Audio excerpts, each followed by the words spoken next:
Buenas tardes a todos y gracias por haber venido a este acto que para nosotros, los que formamos el Foro Vinatea de este Ateneo, es un día grande y significativo, porque conferencias se dan todos los días, pero con personajes o personas tan cualificadas como la que hoy tenemos aquí, don Vicente Simón Santonja, no suele ser fácil y además por la circunstancia de salud en la que se encuentra.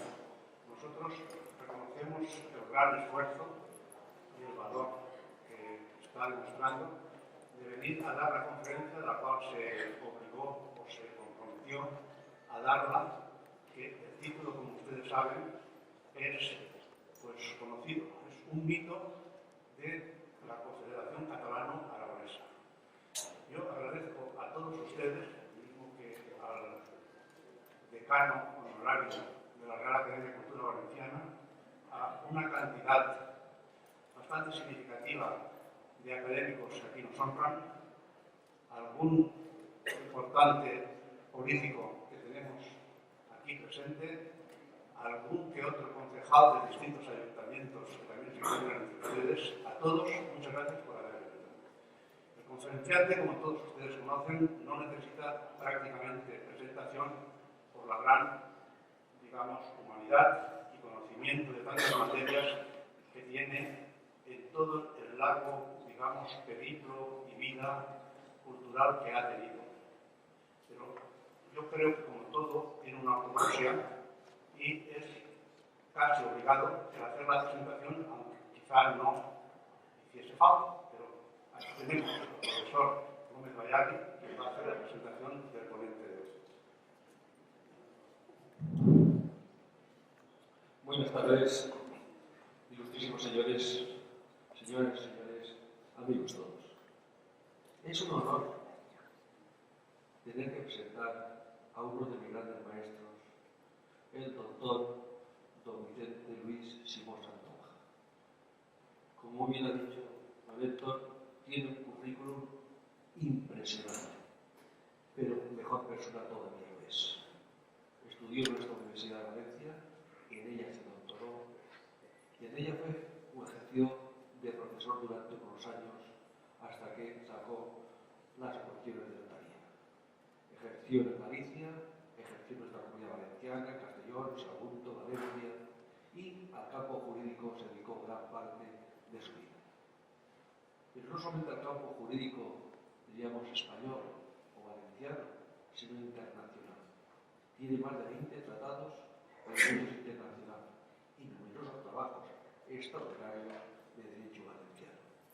Pero no solamente se ha quedado en el campo de su profesión, en el campo de la judicatura, sino que es un verdadero renacimiento por los grandes saberes y conocimientos que atesora en distintas ramas del saber. Es un excelente historiador. Recuerdo 2 o 3 obras suyas dentro del campo de la historia.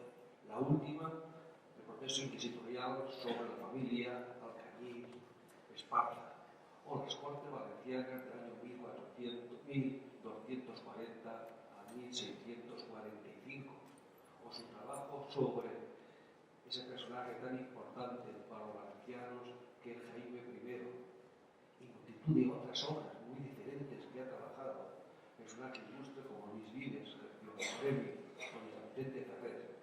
Pocas áreas de saber se le escapan sus conocimientos. Pero es que también es un gran políglota.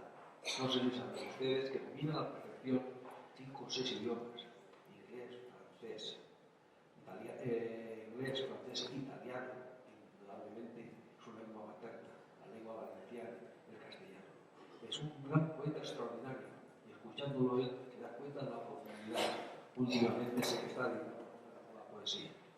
Pero pocos premios valencianos se le han resistido. En el campo de la investigación, en el campo de la literatura, en el campo de la poesía, ha recibido galardones. Pero es que, si vemos su intensa actividad, digamos, de trabajo, de publicación, tiene más de 100 obras publicadas, miles de artículos periodísticos y científicos. Es miembro de instituciones europeas, del Club de Roma, ha sido vicepresidente mundial del notariado, ha estado en la Haya, se ha relacionado con personajes importantísimos del mundo de la cultura y del mundo de la ciencia.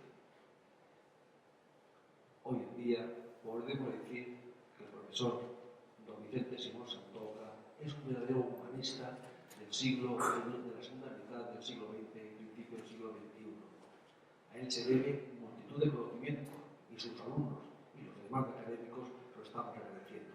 Nuestro decano de honor, quien hemos crecido un poquito al amparo de su conocimiento, ahora como decano de honor y anteriormente durante dos legislaturas como decano de la Real Academia, podemos ver la dedicación que ha tenido y el empeño por difundir Valencia.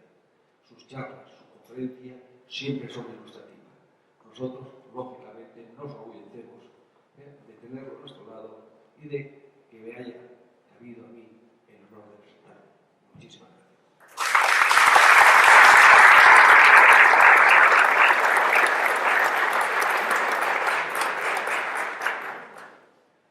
Quede constancia de mi agradecimiento a cuantos han propiciado mi presencia en esta conferencia y a cuantos asisten a ella.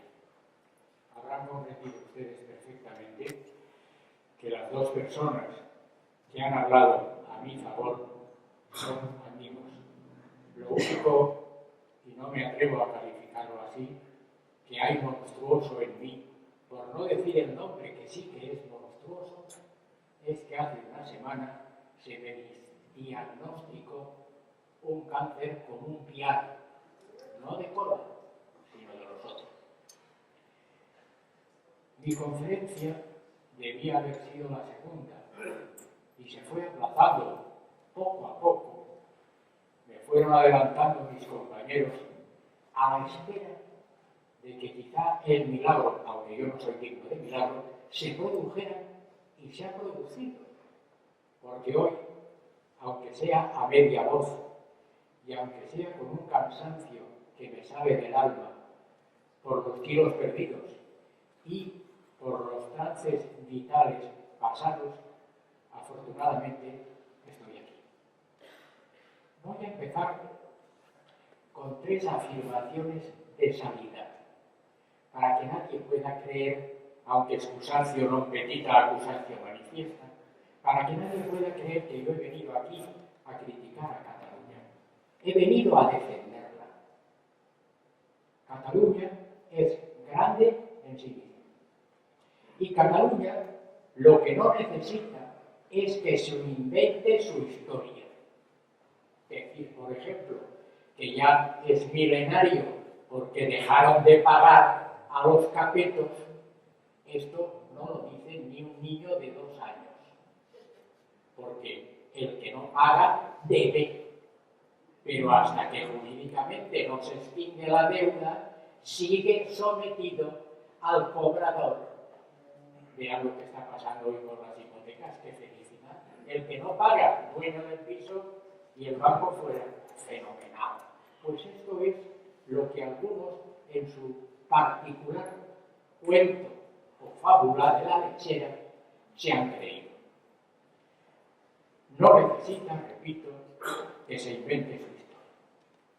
Cataluña tampoco necesita que se adultere su trayectoria ni que se manche con manipulaciones su pasado glorioso, como parte de la corona primero y como parte de España después.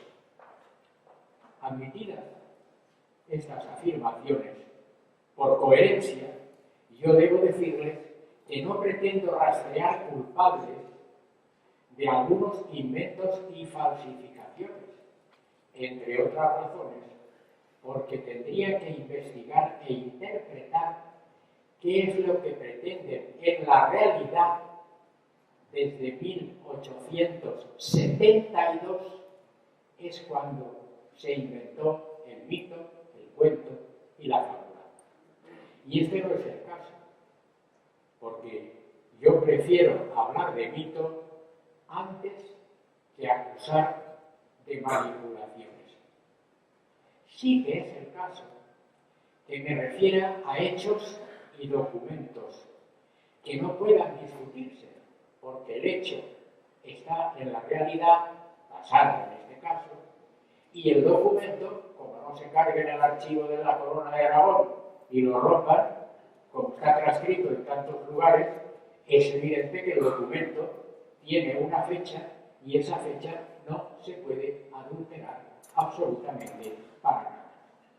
Hay mucho trecho, mucha distancia entre el siglo XII y el siglo XXI para aplicar a los dos siglos el mismo rasero interpretativo, incluso en instituciones que no existían en el siglo XII. La Confederación y la Federación no existían en el siglo XII, ni había nada parecido, porque es un fenómeno, se podría decir, en números redondos, decimonónico. Yo sé de antemano que les voy a cansar a ustedes con fechas y documentos, pero voy a leer los documentos, cosa que no han sabido hacer algunos sabios, algunos científicos, que debían estar en un lugar muy querido para Daniel y para mí, el Pinaret de Balones, que es donde se reunía la burromaquia alacantina. Y en lugar de estar ahí, hubieran leído lo que no han leído y yo les voy a leer a ustedes. Y como ninguno, absolutamente ninguno de ustedes, merece estar en el Pinaret, van a ver cómo entienden qué barbaridad o de dónde sale la barbaridad de las barbaridades. Piensen que no acaba de ser científico, al menos después de oírme, y ni mantenerlo a ultranza, ni mucho menos lo que está pasando ahora, a lo que no aludo, mejor dicho, aludo sin entrar, de posiciones actuales mucho más extremadas. Es decir, en el año 2014, pretender sacar consecuencias de una mentira mitológica que pasó alrededor del año 1130 y tantos es verdaderamente psiquiátrico, demencial. Los botones, dice, para muestra basta un botón, son tantos los botones que harían falta varios libros para poder explicarlos. Hay un hecho que tampoco puede discutirse, lo ha dicho José Vicente. Yo he ejercido durante más de 40 años, 42 exactamente, una profesión que empezó llamándose escriptor, luego escribano y ahora notario, del que todavía soy notario honorario. Y he tratado de entender de modo trascendental qué era lo importante para las soluciones jurídicas, y es que se conozca el íter humano. Ustedes saben que los documentos no nacen por generación espontánea. Es decir, no aparece, uno podrá decir, he encontrado la piedra de la Roseta. Bueno, la piedra de la Roseta, ¿de acuerdo? Pero este documento lo acabo de descubrir. Hay que mirar quién es el autor. El documento no ha nacido por generación espontánea. No es una planta silvestre que nos encontramos en el monte y nos va a curar el hígado, ¿no? Entonces, lo esencial es conocer el íter humano, es decir, qué ha llevado a ese documento, qué situación es la que ha provocado aquello que ha tenido que resolverse jurídicamente. Es así de sencillo. Muchos de ustedes no habrán hecho testamento, lo pueden hacer hológrafo, pero el que no lo haya hecho es porque no ha querido ir al notario. Y si no van al notario, no se preocupen ustedes que no aparecerá ese testamento en la vida.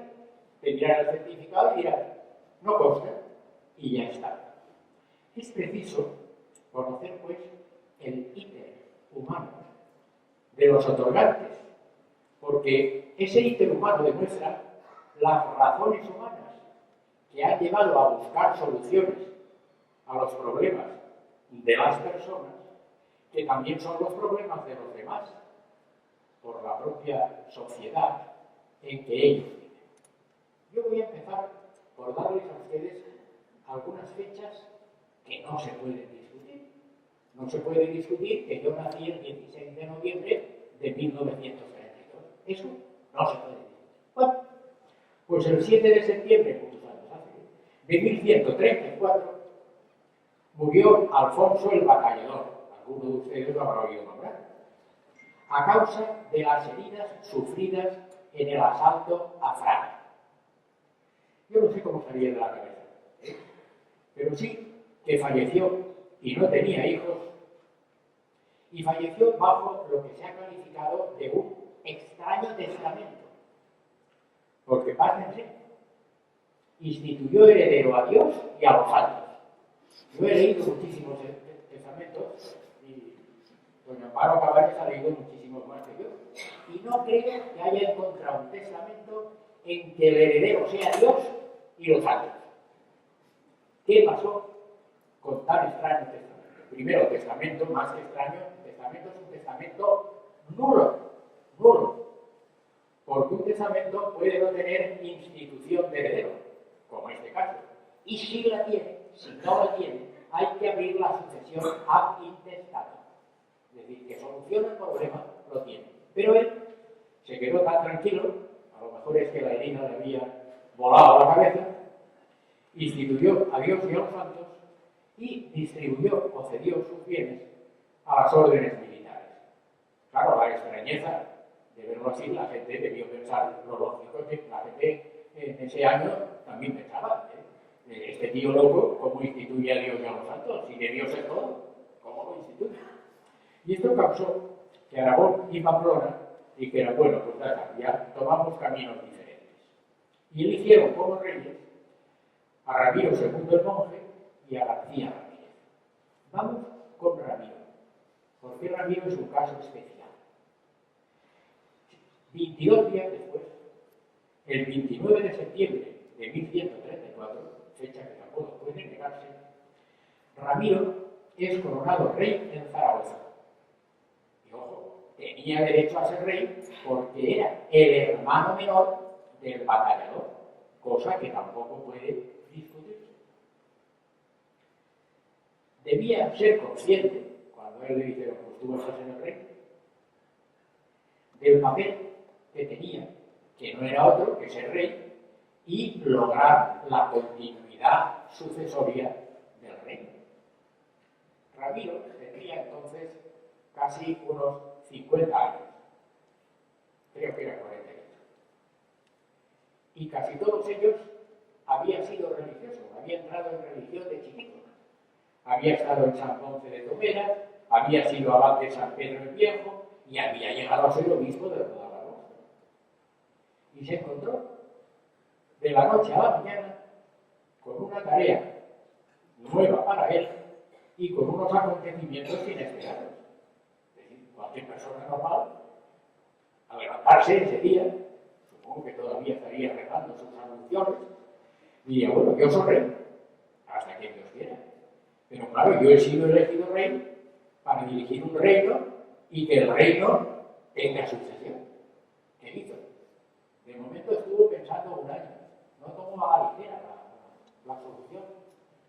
Y después de pensar un año, el 13 de noviembre de 1135, fecha también absolutamente cierta, se secularizó y se casó con la pertinente licencia con doña Inés de Poitou, que era una dama generosa en tener hijos, era viuda, una bellísima persona, que ya vean lo que hizo, generosa en tener hijos, de familia numerosa, casada varias veces. El matrimonio se dio prisa, claro, se casaron para tener hijos, porque era la solución al problema que tenía el reino de Aragón, porque el fraile no había tenido tiempo de tener hijos. Es de suponer, creo que será normal, que durante el embarazo, y no habiendo los medios que hay hoy, que no sé si es a los 2 o a los 3 meses, ya se sabe el sexo del que va a venir, del nasciturus. Yo me los imagino un día de frío hablando, bueno, pues, ¿y qué pasará? ¿Quién será el chiquete o chiqueta? A lo mejor hasta hablaban así. Claro, no sabían nada, pero de repente hay otra fecha cierta. Debieron darse prisa en la procreación, porque el 11 de agosto de 1136 nació doña Petronila. El embarazo duró exactamente 271 días, o sea que acertó a la primera el tránsito de los 9 meses. Vaya fraile y vaya medio loca, pero acertaron a la primera. Bien, nace la nena a los 9 meses justos y vuelvo a la batallar. Es de suponer una cierta decepción, porque no había sido varón, y al mismo tiempo el planteamiento, al menos de tete a tete, pues, ¿y ahora qué hacemos? Es decir, ¿seguimos el sistema procreativo o paramos?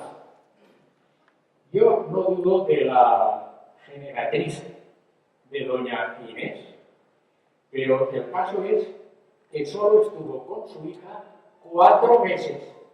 Atención, señoras, porque predomina. 4 meses. A los 4 meses, beata ella, ingresó, mejor dicho, se retiró en el monasterio de Santa María de Fontefroid. Curioso. Pero, ¿cómo se quedaría el fraile Ramiro, con la patata caliente, un día en la chiqueta de brazo? ¿Y ahora yo qué hago? ¿Qué hago? Él tenía que buscar una solución y también tarda un año en encontrarla, prácticamente. El 11 de agosto de 1137 tuvo un año para meditar y apostar fuerte por la solución. Se plantearon entonces algunas posibilidades. Por ejemplo, el prohijamiento de García Ramírez, que era rey de Pamplona, por lo cual Aragón hubiera pasado a Pamplona, pero García Ramírez no quiso. Había pretensiones castellanas de casar a Petronila con Alfonso VII de Castilla o con su hijo Sancho el Deseado. Pero esta unión tampoco agradó. ¿Y qué sucedió entonces? Pues anoten que hay un famosísimo contrato de esponsales que cita a todo el mundo bajo la ignorancia total y absoluta de que no fue un solo contrato. Los esponsales fueron nada más y nada menos que 4. Y en esos 4 contratos de esponsales es donde está la fantasía y el mito de la confederación, sobre todo catalano-aragonesa, que no es más que un cuento. Esos 4 documentos de esponsales fueron 11 de agosto de 1137. El mismo día, esto es clave, porque los que no han pasado de la primera lectura han olvidado que en la segunda es donde está lo que faltaba en el primer documento, por lógica pura de lo que es un documento de esponsales. El mismo día, repito, 11 de agosto, lo que se había olvidado decir el mismo día, 11 de agosto, se aclara en un segundo documento que va a cambiar por completo la interpretación sistemática que se pretende. Todavía hay un tercer documento en Ayerbe y un último documento en Zaragoza. Todo ello durante 1137. Ustedes lo primero que deben preguntarse es ¿qué son los esponsales? Porque en aquellos tiempos era muy frecuente, para asegurarse dominios políticos o económicos, celebrar esponsales, como se celebran en este caso, teniendo Petronila un año y el conde, pues más de 20, por encima de los 20. Claro, los esponsales se celebraban pensando primero en el matrimonio y segundo en la descendencia. Yo creo, y lo creo, Amparo, no me quites la razón, que podría escribirse un libro muy gordo sobre esponsales que nunca se celebraron, por parte de uno y por parte de otro, y que hasta habiendo unos esponsales había otros esponsales, porque este era el sistema.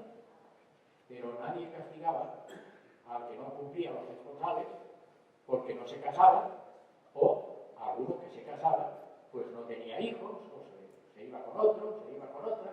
Eso era una cosa completamente normal. Bien, en esos esponsales había que hablar, y se hablaba normalmente, de la dote, de lo que se entregaba, y se hablaba del futuro matrimonio. Cuando unos esponsales no tienen matrimonio, no llegan al matrimonio, es como si no se hubieran firmado. No hay esponsales. El primer documento de esponsales sobre el que recae la cultura es de 11 de agosto de 1137. Ramiro II concierta, ella tenía un año, lo repito, el casamiento de su hija Petronila con el conde Ramón Berenguer IV de Barcelona. En adelante lo llamaré el señor conde. Y el documento dice: yo, Ramiro, por la gracia de Dios, rey de los aragoneses, te doy a ti, conde y marqués de los barceloneses, como esposa a mi hija. Esto de te doy como esposa es una frase, como ustedes comprenderán, no es ahí la que con la integridad del reino de los aragoneses, como mi padre Sancho o mis hermanos Pedro y Alfonso mejor hubieron y tuvieron, ambos y los demás hombres de su estilo. Lo que no leen, lo que no les interesa, no leen que dice, dejando a salvo los usos y costumbres, o sea, las leyes de mi padre Sancho y mi hermano Pedro, que tuvieron en su reino. Y sigue. Y te encomiendo a todos los hombres de dicho reino, bajo homenaje y juramento, que te sean fieles en tu vida y en tu cuerpo, en todos tus miembros, y se mantengan sin fraude ni decepción, que te sean fieles de todo el reino pretitulado y de todos y todas las pertenencias, salva, atención, salva quiere decir que siempre tendrás que ser la fidelidad a mí y a mi hija.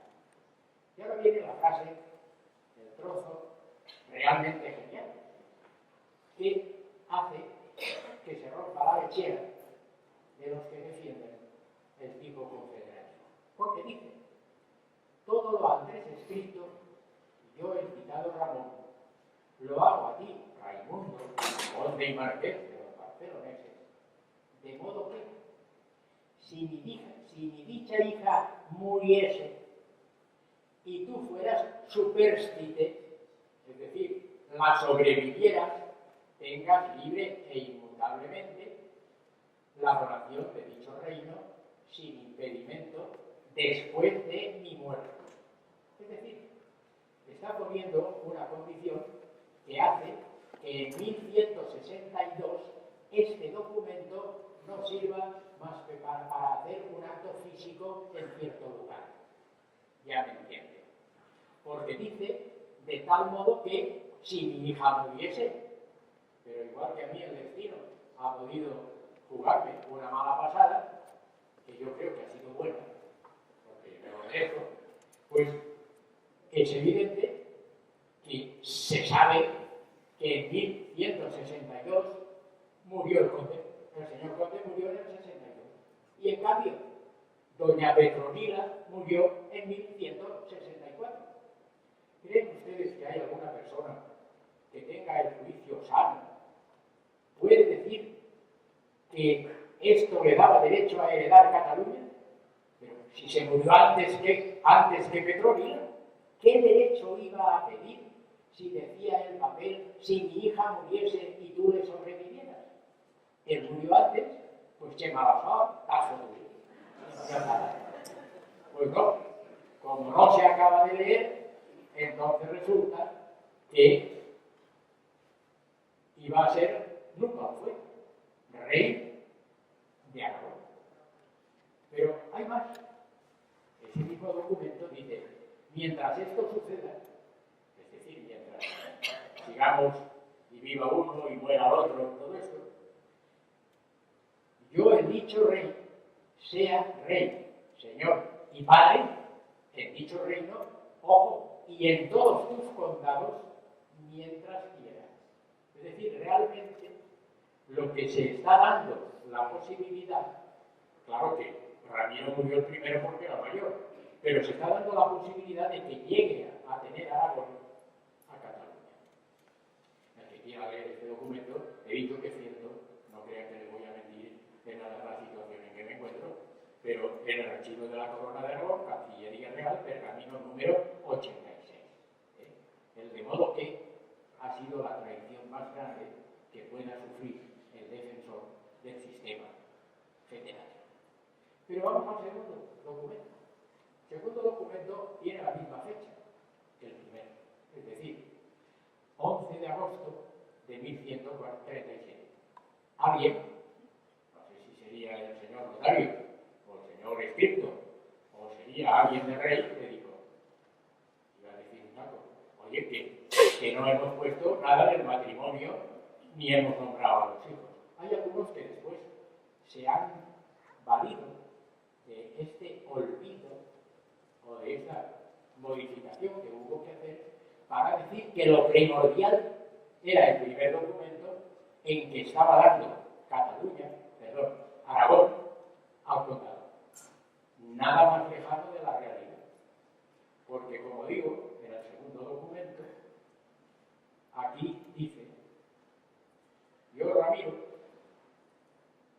hijo del rey Sancho, rey de los aragoneses, te doy a ti, Ramón, conde barcelonés, mi reino de Aragón, sigue diciendo, ya no lo está dando, con mi hija, claro, paquete, esto es lo que ahora se llama un pack completo. Y esto doy y concedo, aquí es donde está la clave, a los hijos tuyos que fuesen de generación de mi hija. Ojo al parche. Hijos tuyos, generación de mi hija. Significa, porque así estaba establecido en las normas de la sucesión real, que tenían que casarse, es lógico. Los esponsales se llaman esponsales de matrimonio futuro o de futuro matrimonio. Y a los hijos, solo con esta cláusula ya se está llegando a la creación de un sistema de acontecimientos que pueden pasar. Casarse, no casarse, no tener hijos, tener hijos, y prohíbe este documento. Que no enajenes ni hagas enajenar este reino que te doy durante la vida de los hijos de mi hija. O sea, qué potestad, qué poder real tenía el señor conde. Por si acaso, ya le dijo, tú no enajenes durante la vida de mis hijos. O sea, ¿quiénes iban a ser los reyes? Los hijos, porque además hubo más de uno, no crean que hubo un solo hijo, hubo más de uno. Que no enajenes ni hagas enajenar durante la vida de mis hijos, durante la vida de los hijos de mi hija. Y que durante toda mi vida me tengas como Padre y Señor. Aquí te entregue, aunque te entregue, el reino, sin embargo, no renuncio a mi dignidad. Puede que le estuviera diciendo, tú vas a ser el gobernador, el gerente, pero el reino, yo no te entrego mi dignidad. No le está haciendo rey. Quienes quieran decir que le está haciendo rey, perdónenme, no les insulto, es que no saben leer, porque esto lo dice claro. Todavía hay un tercer documento.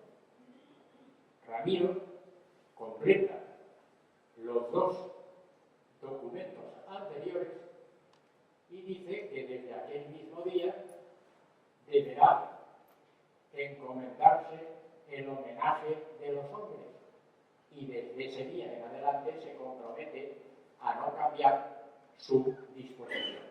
Este documento que se firma en Ayerbe también está en el archivo de la Corona de Aragón, es el pergamino 87 de Ramón Berenguer.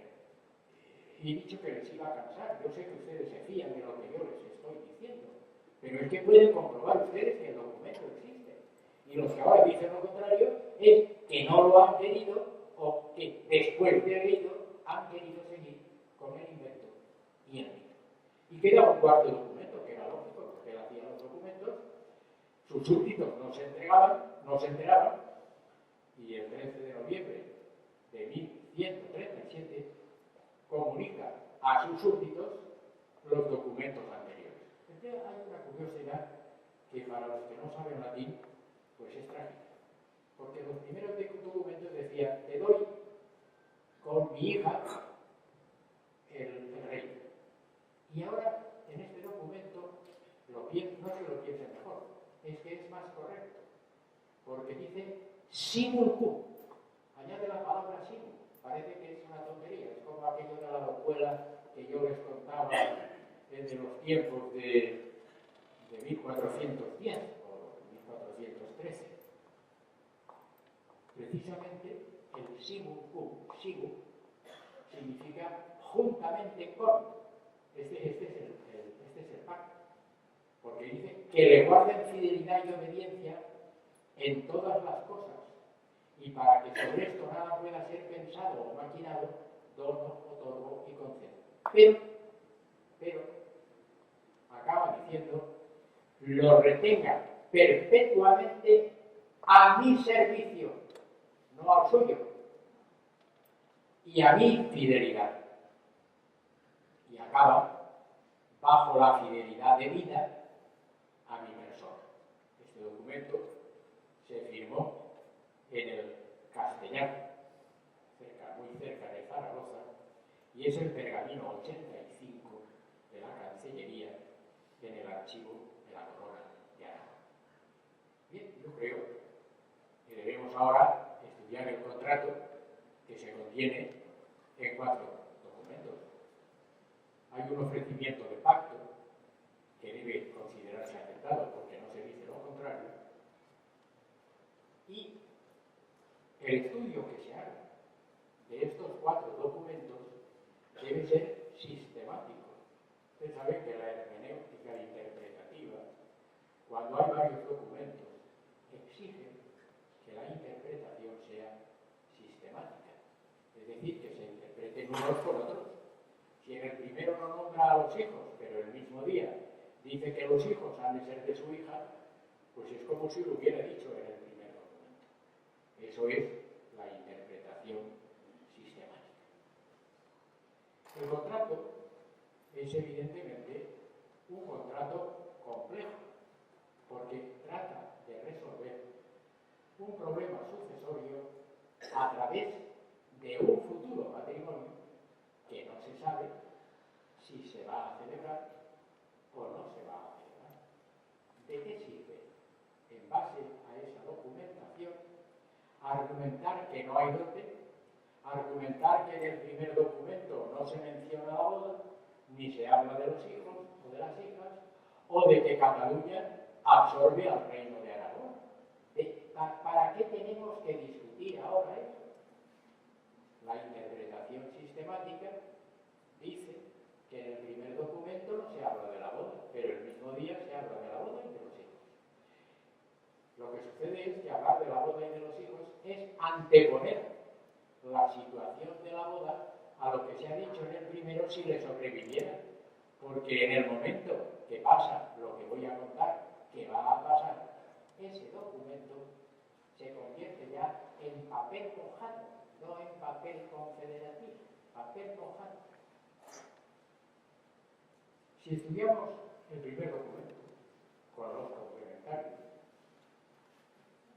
nos encontramos, primero, que los sujetos son Ramiro y el Conde, que la finalidad del contrato, a través del simul cum, no hace 2 contratos esponsales más donación, sino juntamente un solo contrato que incardina la donación como situación sucesoria con los responsables del futuro matrimonio. El objeto de la donación es el reino de los aragoneses, pero repito, dejando a salvo usos y costumbres, o sea, las leyes. La posible duda se aclara en el segundo, porque habla de posibles hijos que Ramón tenga con Petronila y se prohíbe la enajenación, siempre a salvo la fidelidad. Se podrá plantear el problema de gobierno y titularidad. Ramiro será rey, señor padre, no solo en Aragón, sino también en los condados de Ramón. Aunque te entregue el reino, no renuncio a mi dignidad de rey. ¿Dónde está la cesión de Aragón a Cataluña? ¿Dónde? ¿Puede decírmelo alguno de ustedes? No renuncio a mi condición, a mi dignidad. Está quizá diferenciando entre gobierno, que se puede atribuir a Ramón Berenguer teniendo en cuenta que Petronila era mujer y además que tenía un año,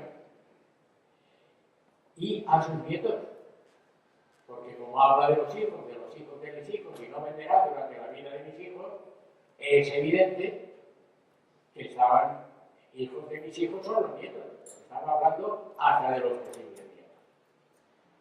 Lo evidente en ese momento, sino después, cuando después de casados, porque llegan a casarse, y esperaron 14 años, menuda paciencia la del conde, esperaron hasta los 14 años.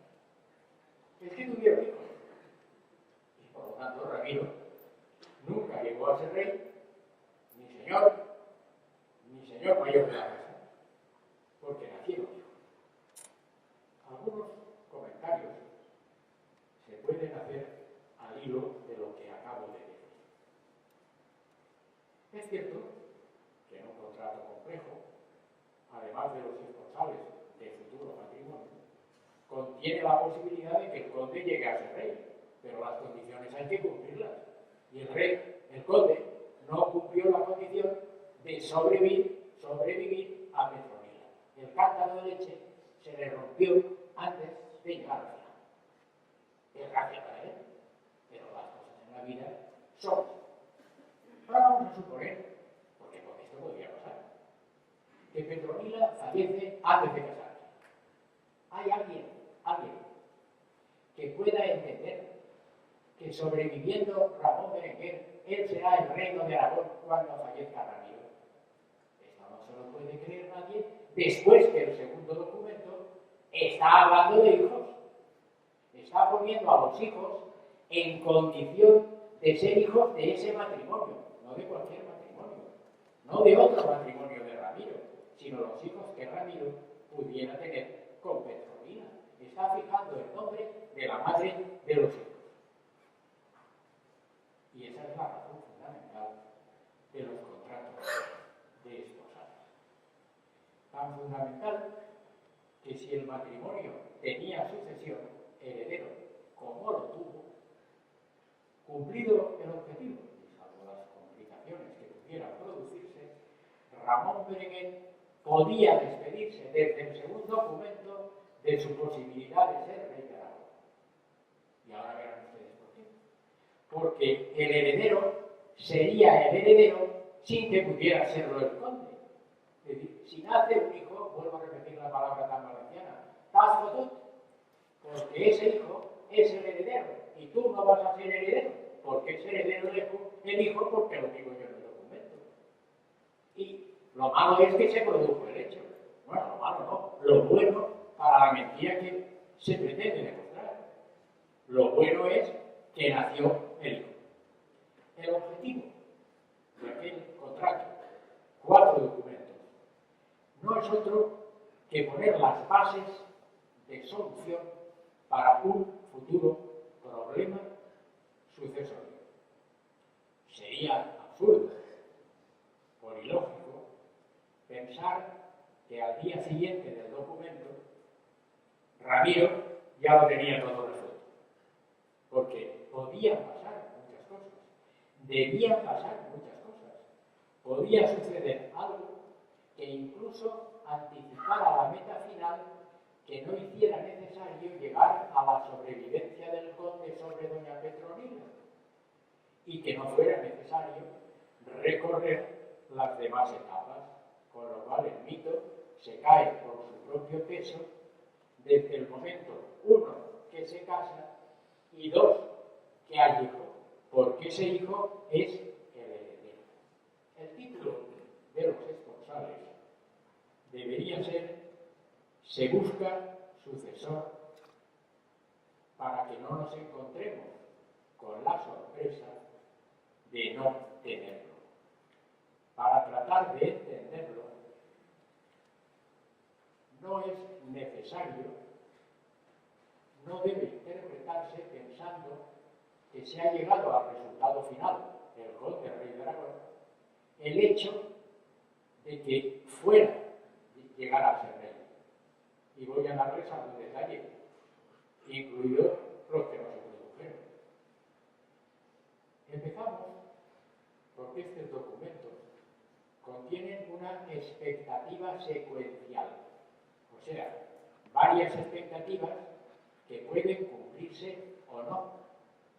La primera condición para que los esponsales, los pactos matrimoniales, tengan las consecuencias previstas es que los novios, futuros esposos, se casen.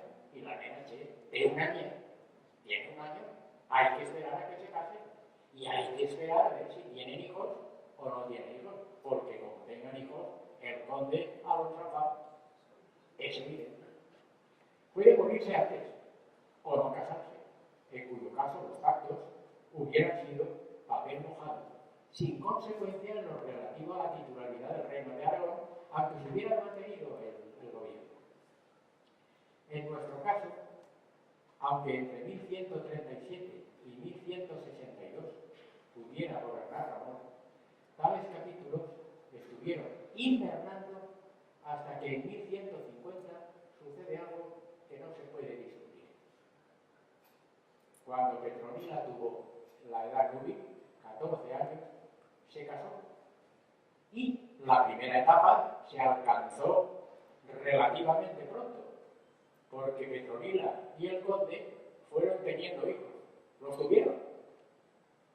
Se sabe a ciencia cierta, es decir, no me lo estoy inventando, porque el 4 de abril de 1152, según el archivo de la Corona de Aragón, Cancillería Real, pergamino 250, se dice que Petronila estaba in parto laborans apud Barquinona, es decir, que estaba de parto entrando en Barcelona, lo cual quiere decir que si estaba de parto y tuvo un hijo, ya tenemos heredero, lo cual desplaza totalmente la solución fantasmagórica, no solo de la herencia, sino de la confederación.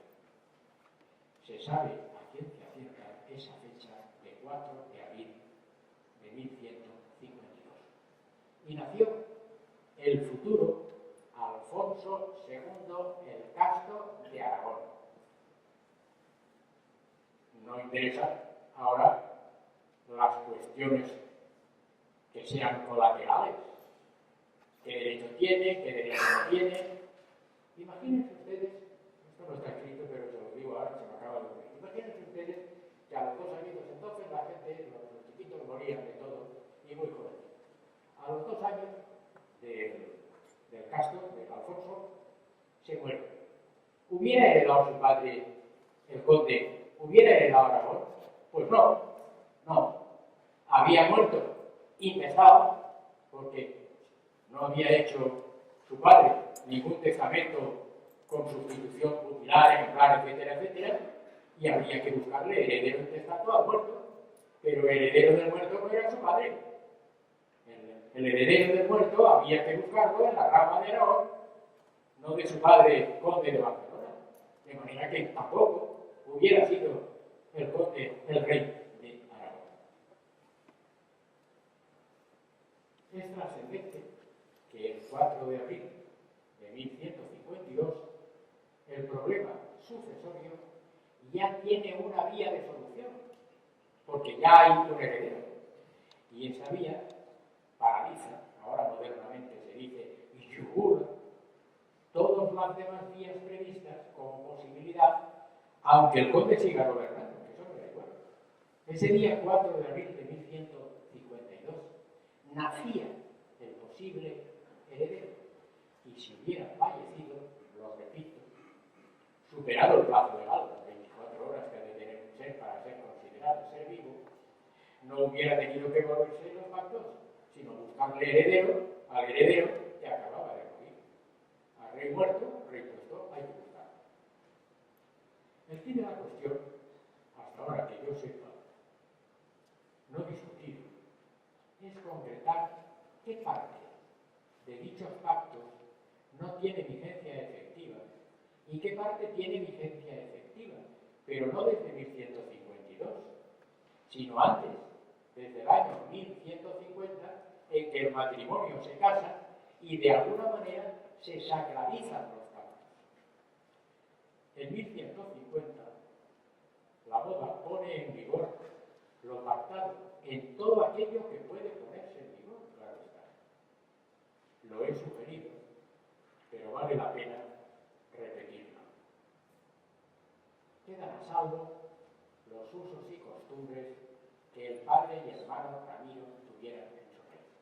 Naturalmente, quedan en vigor las leyes que entendían cómo se atribuía el derecho sucesorio real aragonés y que los hombres del reino debían ser fieles a Ramón Berenguer, pero salvo siempre la fidelidad debida a Ramiro y Petronila.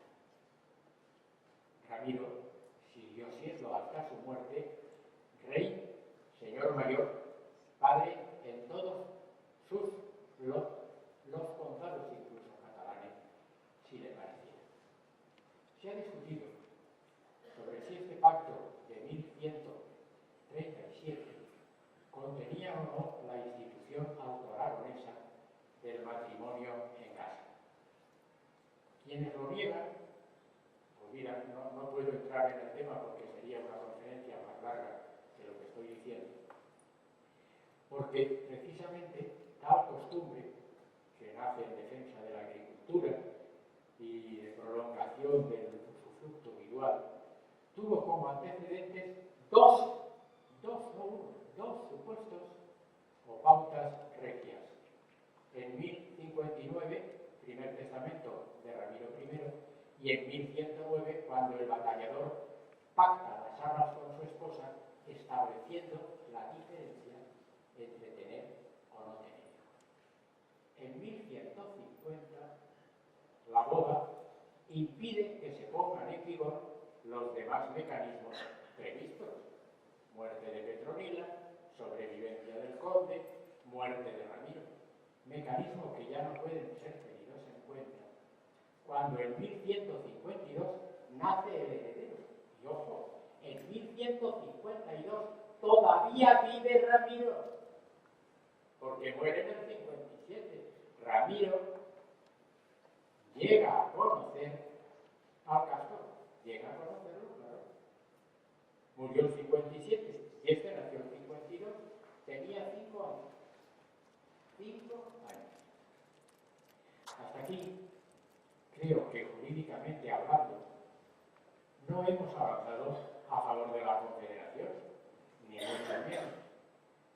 mucho menos que ésta sea catalano-aragonesa. Se hace necesario bajar a nivel coloquial, no científico, que puede ser interesante para tratar de entender los datos. Aquí tenemos un padre que se ha casado para, teniendo hijos, salvar un reino. Tiene una hija y, continuando su problema salvador, se dice: la caso bien y resuelto.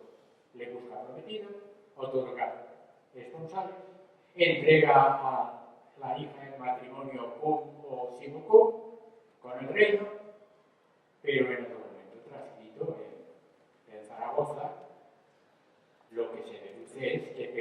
prevé todos los futuros. Pero resulta que se cumple el primero. Ya tenemos heredero. Y teniendo heredero, ¿cómo va a ser heredero? ¿Qué cabeza, qué inteligencia del Pinaret? Del Pinaret puede decir que el rey iba a ser el conde. ¿Cómo es posible? Y ahora, ¿qué hacemos? Pues verán ustedes. De momento, sigue el ínterin. Porque dice ínterin, lo que decía el primer documento, que esto suceda. El 16 de agosto del 57 fallece Ramiro. Pero estaban vivos. Petronila, que era la reina, que vivió, sobrevivió. Ramón Berenguer, al que las barcas se lo llevaron 2 años antes que a Petronila. Y vivía Alfonso, llamado a ser rey, señor mayor y padre. Había sobrevivido a su padre 5 años, pero lo suficiente para ser el rey, o llámele como quiera, el señor mayor de la casa, el rey de Aragón. El otro no tenía nada que ver. Pero además hay una cosa curiosa. Ramón Berenguer nunca se intituló rey de Aragón. Entre 1157, muerte de Ramiro, y 1162, 5 años, su propia muerte. Ni lo fue, ni se sabe que protestara ni reclamara esta dignidad. Ni por qué. Hay una explicación catalana. Porque no quería molestar a los aragoneses. Manera fácil de decir lo que realmente fue. No fue rey porque la documentación le era adversa. Porque cuando él muere, todavía vive doña Petronila. Era más joven, él vivió más años que Petronila, pero murió antes que Petronila. Pero faltan 2 detalles. El 4 de agosto de 1162, fecha absolutamente cierta, en el burgo de San Dalmacho, el conde hizo lo que se llama testamento sacramental, oral, entre testigos, que se conocen. En él no se intitula rey de Aragón, sino lo que era en realidad. Se dice, yo, conde de Aragón y príncipe de Aragón, pero no rey de Aragón. Y deja a su hijo mayor, Ramón, le llamaba Ramón, aunque luego se llamara Alfonso, todo su honor en Aragón y en Barcelona, lo que tenía en uno y en otro. Dice Barcelona, atención, no dice Cataluña, lo cual podría llegar a plantear problemas que no se han planteado los años del norte, de si al decir Barcelona y no Cataluña, otros condados que tenía en Cataluña estaban o no incluidos, pero yo no quiero entrar en ese problema. Fallecido el conde en 1162, yo retomo la interrogante. ¿Quién recibió el condado de Barcelona? El infante Alfonso tan solo tenía 5 años. Y la interrogante se impone porque mientras vivió el conde, el condado fue suyo, porque lo reconoce el propio testamento. Pero al morir el condado pasa precisamente al hijo. Queda claro que fuera quien fuera, con regencia o sin ella, el heredero de Aragón era el hijo. Él había sido ya heredero del condado. El 18 de julio de 1164 se produce un documento esencial que debe conducirnos a la pista del mito. Debe conducirnos de forma negativa, decir que no es verdad, que es un mito de la Confederación. El texto aparece en el archivo de la Corona de Aragón, Cancillería Real, Liber Febral Mayo Folio 10C 11A. Ahí se dice, yo, Petronila, por la gracia de Dios, reina de los aragoneses y condesa de los barceloneses, esposa que fui del venerable Ramón Berenguer, conde de los barceloneses y príncipe de los aragoneses, de reinado, con el áligo libre y presta voluntad, don laudo, concedo a ti, dilecto hijo Alfonso, rey de Aragón y conde de Aragón, de Barcelona, que en el testamento de mi marido llamó Ramón, nos aclara eso de que por qué el marido dijo Ramón, cuando realmente era Alfonso, y a toda tu posteridad, todo el reino de Aragón. Entrego y doy, como mejor pueda decirse y nombrarse en el orden humano, en toda su integridad, sin ninguna palabra ni dominio retenido por mí, lo doy a mi hijo. No tengo tiempo para fijarte una hoja. Esto les pasa mucho a los políticos, que no saben.